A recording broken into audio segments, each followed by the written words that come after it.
अस्सलामुअलैकुम नाज़रीन, क्या कभी आपने सोचा है कि चाँद तो स्फेरिकल शेप में है, यानी कि गोल है, तो फिर हमें क्यों ये ज़मीन से देखने पर कभी आधा, कभी पूरा और कभी पहले दिन का हिलाल दिखाई देता है। आइए जानते हैं। यूनिक वर्ल्ड में खुशामदीद।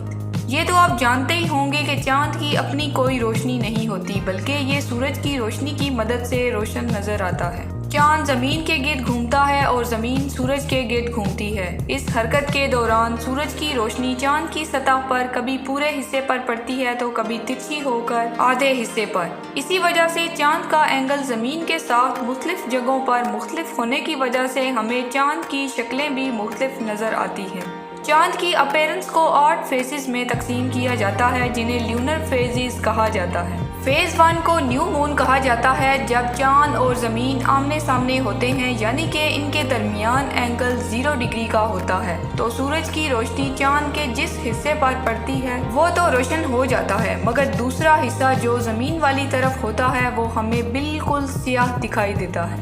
Phase 2 waxing crescent moon. जब चाँद हरकत के दौरान ज़मीन के साथ 45 डिग्री के एंगल पर पहुंचता है तो सूरज की रोशनी चाँद पर तिरछी पड़ती है, तब हमें हिलाल नज़र आता है। Phase 3 first quarter moon. जब चाँद मजीद हरकत करते हुए 90 डिग्री का एंगल ज़मीन के साथ बनाता है, तब हमें आधा चाँद रोशन दिखाई देता है।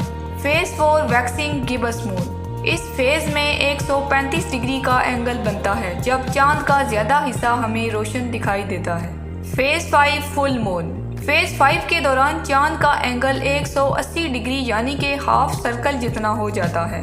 जब चाँद हरकत करके ज़मीन की दूसरी तरफ आ जाता है, तब हमें पूरा चाँद रोशन दिखाई देता है। Phase 6 वेनिंग Gibbs moon. इस दौरान चाँद 225 डिग्री का एंगल बनाता है और चूंकि हरकत करके ज़मीन की दूसरी तरफ आ चुका होता है, तो अब इसका वो हिस्सा रोशन होने लगता है जो पहले तारीकी में था, क्योंकि चाँद की पोजीशन अब तब्दील हो जाती है।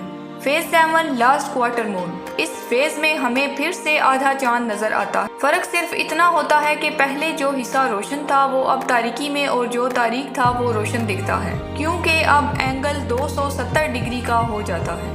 Phase 8 वेनिंग crescent moon. 315 डिग्री का एंगल इस फेज के दौरान बनता है, जो इस ल्यूनर मूवमेंट की आखिरी फेज होती है। इस दौरान चाँद का ज्यादा हिस्सा तारीक दिखाई देता है। नया चाँद शुरू होने से पहले ये आखिरी फेज होती है।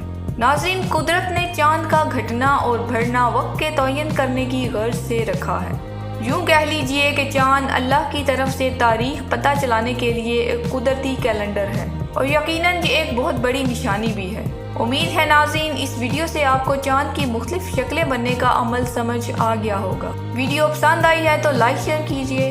मिलते हैं अगली वीडियो में। अल्लाह हाफिज़। अस्सलाम वालेकुम।